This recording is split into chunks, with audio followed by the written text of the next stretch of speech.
Question number 3, Maggie Barry. Thank you, Mr Speaker. My question is to the Minister of Finance. What progress is the government making with its share offer program, which is freeing up money for reinvestment in new public assets without having to increase government debt? Honourable Bill English. Mr Speaker, last week the government confirmed that the last of its share offers for a minority shareholding in Genesis Energy will proceed later this month.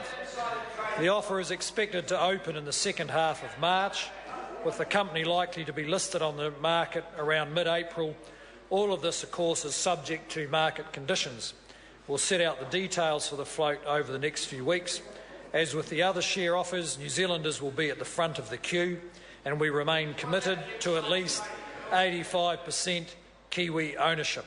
The Genesis share offer will be structured to meet the government's objectives of achieving good value for taxpayers, as well as providing opportunities for New Zealand investors. Supplementary. Supplementary question, Maggie Barry. Thank you, Mr Speaker. To the Minister of Finance, what were some of the government's objectives for the share offer program, and have those objectives been met? Honourable Bill English. Well, Mr Speaker, one of the objectives was to enable the government to finance new infrastructure with the savings of New Zealanders rather than borrowing from foreign banks. There were also a number of other objectives. We wanted to help to deepen the capital markets so that as New Zealand goes into a growth phase, more New Zealand businesses can go to the public market to raise the capital that they need in order to invest in New Zealanders' skills and higher incomes in the future. It's also enabled us to free up money for reinvesting in priority public assets like schools, hospitals and ultra-fast broadband. So far we've raised around $4 billion to do that, and that is $4 billion of New Zealanders' savings rather than $4 billion of borrowing from foreign banks. Supplementary.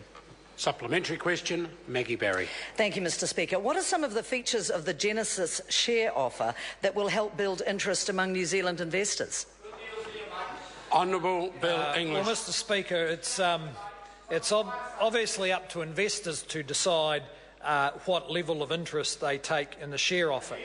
But the government will introduce new features to the Genesis offer. First, the shares will be priced at the start of the offer period, which means that Kiwi investors know the price when they apply for shares. Secondly, we've expanded the range of what we expect to sell to 30 to 49% of the shares, subject to market conditions. The government wants to be able to test demand in the market before making a final decision. We'll also be offering a loyalty bonus scheme and a more succinct investment statement for retail investors. Supplementary. Supplementary question, Maggie Barry. To the Minister, without the share offer program, what alternative approaches could the government have taken to pay for new public assets such as schools and hospitals? Honourable Mr Bill Speaker, English. there are other ways of financing it. For instance, increasing taxes or introducing new ones, such as the dopey internet tax that the Labor Party are proposing. Another option would be not to invest in these public assets and tell New Zealanders to make do with what they have. We didn't do that. We could have gone out and borrowed $4 billion from the foreign bankers, who the opposition would rather we do business with, but we chose to go to New Zealand savers. And finally, there's another option. We could have set up a trust and asked for secret donations. Order. That's exactly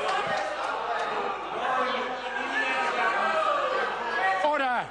Order. Question number 4, Andrew Little.